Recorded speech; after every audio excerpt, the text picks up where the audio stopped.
Hi guys, this is Eric from Sensory Dad. 70 degrees out here, so I decided to do this from the front porch. I want to touch base with the guys, the dad figures or stepdads.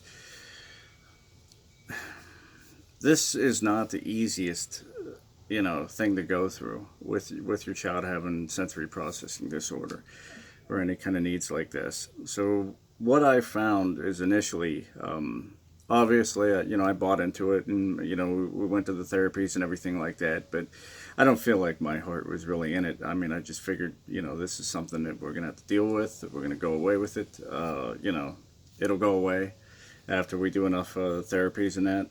So what I really looked into was, just participating, minimum amount, not really putting forth the effort I should. What this led to was, my wife is a hopeless optimistic, and she really busted her butt in doing research when we first started this. And she would read articles and watch videos and stuff. And as she did that, became more knowledgeable. So when she would have a plan of action, my response was typically, yeah, whatever, yeah, sure, we can do that, and I'd try and everything like that, but it was more like going through the motions.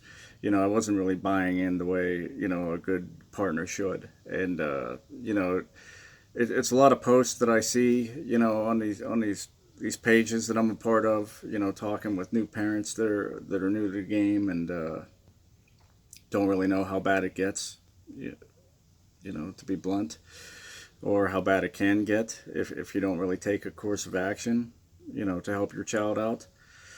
So I had to take a good hard look at myself and reflecting on hearing these women's stories, because there's about three guys in the groups, and the rest of it's thousands, 50,000 women. Um, Guys, we need to do a better job. And starting with me. I mean, I'm the worst. I was still, the guys would call and say, "Hey, you want to go to the football game this weekend? The Steelers are playing, or the Eagles are playing, or whoever. Let's go to the game. Let's pregame. Let's make a weekend of it." And sure enough, rather than thinking too much, about other people, I'm like, well, this is something I've always done. She knew that when she married me. I'm an old jock. You put your priorities out of whack, is what I did. And it took a long time to realize that, to where I had to realize that my son's progress is directly tied to how well I can help this situation, and or how bad I help the situation. So you got to really become a therapist. You got to look at this from the perspective of the people that are helping your child, and what their goals are and what their metrics are and how their measurables stack up. The hardest thing is, in a society of instant gratification, not something not working. Well, in this, you really got to trust the process. It sounds like a cliche, but you do. I mean, it's pounding every day, until that one breakthrough comes through and gives you enough light and hope to keep you persistent, with the treatments. And believe me, it doesn't seem like anybody's got your back. It doesn't. And you get to that point in your marriage to where, I'm doing all this. What the hell is she doing? Or vice versa, you know, maybe you're not giving 100%, or maybe your mind's elsewhere. And work certainly did that to me. My kids would be resentful. I had to travel for work once in a while, and maybe I wasn't there all mentally. You give the typical guy selective hearing shit, like, oh yeah, I hear you. Yep, yeah, good. Yeah, go ahead and do that. And you're just nodding. You're not even looking at whatever project they're working on, and you're not emotionally or mentally there. Spending the time with your kids or focusing on your wife. And remember, you know, we're people too. Husbands need attention from their wives, and wives need attention from their husbands, and that starts to go away. Whether you like it or not, it starts to go away as you start really digging into the stuff and dealing with it. Some of the things that I did was I gave up watching sports. That was consuming at least 10 hours a week. 10 hours a week of, I had Good Morning Football on, or Sports Center on, or watching the game, or watching golf, or going to play golf, or, even going to a baseball game with your buddies, not, really respecting family time. prioritizing, the treatments, you know, be there. Take your kid to these therapies. Get to learn, what they're actually doing, who they are, and the relationships. Don't let it all on the spouse. A lot of times the women, are motherly, and so they'll take the lead on these things. And I let that happen for a long time. I mean, heck, I didn't go to half of these things. I'd show up at the mandatory meetings, and I'm a team player, but I didn't dig into it like she did. And it really changed for us once I started digging in and, caught up to her. And then we could understand each other. Then we could dialogue and that. And it's been over 3 years, three hard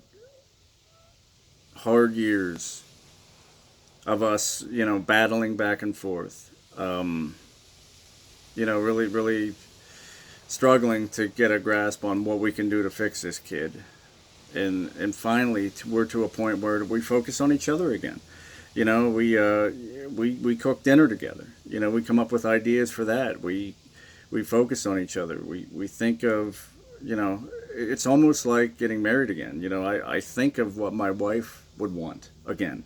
And it wasn't like that for a long time. It was more like, the kids came first and my wife came like seventh behind all this other crap that I thought was important. It really isn't.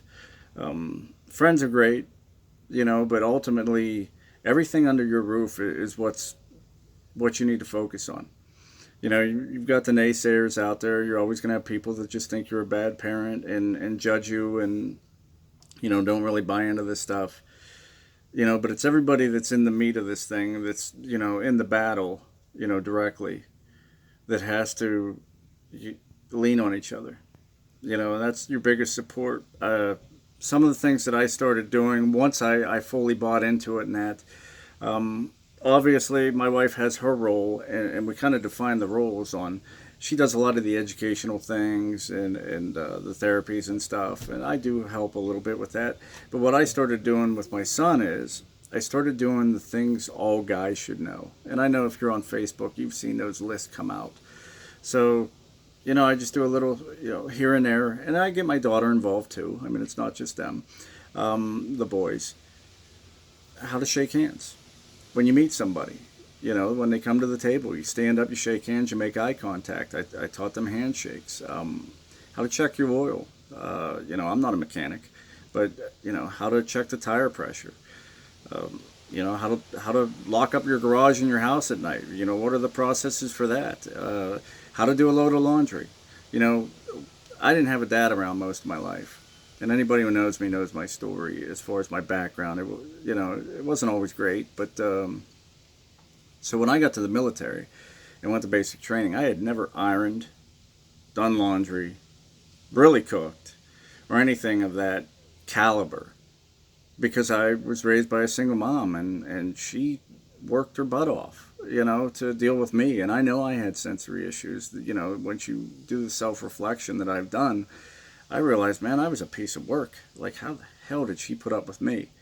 And hats off to all you single moms out there or single dads that are going through something like this. I don't know if I could do it. I don't. I lean on my wife more now than I ever have. But we have at least reestablished our relationship to where it's a 50-50 thing. And I try to make it a 60-40. My goal is to take as much weight off of her. She's the breadwinner. She's the one working. She handles the bills, which are, everybody knows are a pain in the butt. But I vacuum the house. I run around like you did when your mom and dad were coming home after you throw a party. I'm vacuuming, I'm cleaning up, I'm doing the laundry and everything like that, trying to make the house spotless, which it never is because of the 3 kids and the dogs. But I try to do as much as I can so that she has that kind of relieved or euphoric feeling when she comes out of her office and says, oh, wow, the place looks great. That she doesn't have one more thing about to pound her like a wave in the ocean, about to bury her over her head after she's dealt with patients all day and then knows that she's got homework and stuff to do with the kids and, she's got to help with dinner, and maybe there's a therapy that night. Like, take as much off of your spouse's plate. If you want your marriage to work, there's never, a time where I look at it like, I did 60% or I did 70% today. You need to pick up the slack. I don't look at it that way, anymore. And I did at one time. I got to be honest. Like, you start to get resentful whenever this shit becomes overwhelming. Like, man, I'm doing all this. I make all this money at work. I don't even get to spend my money. I don't get to go anywhere. I don't get to do anything. Like, all we do is, my check is gone, and we focus on the kids. Like, that stuff really starts to weigh on you. But what I can promise you is, if you put the time in, if you really put the time into this therapy, all the different therapies, and put the time into your child for this sensory, processing disorder, it's going to work. And the next thing is listen. Don't just wait for your turn to talk. Listen, process, get the message that's coming through for your wife. A lot of communication is key, and everybody communicates, but not everybody listens. Half the time you're just, oh, well, when they're done talking, then I'm going to get my point across and try to be right, or try to, do it my way. Guess what? It doesn't work. It certainly doesn't work. One thing I will say is that really helped us is we developed something called special time. And it was time where I would spend time with my son, and my wife would spend time with her daughter or the other son. And it was one-on-one time within our family unit. And then mommy and daddy would say we had special time to where we'd watch a movie and the kids would go to bed or something, or, have to go to the playroom, and we would just get to chill. So everybody getting their allotment of special time and really scheduling it was a huge change. Everybody valued that time. I know my kids aren't teenagers yet, and soon enough, they're not going to want special time. They're not even going to want to be my friend or be my kid. They'll be embarrassed by their meathead dad. So, I see that coming, but, right now we're going to relish in what's working, and it is working. My marriage is better than it's ever been. Christ, even when we were, we didn't have kids. It's better now than it ever was, because we understand that if we don't aim to put 70%, of the work in, and you might not get there, but if you aim for 70% and the other person feels like you're making that effort, life changes. So just a shout out to the guys and all the ladies that have been commenting about this. Do some self-reflection.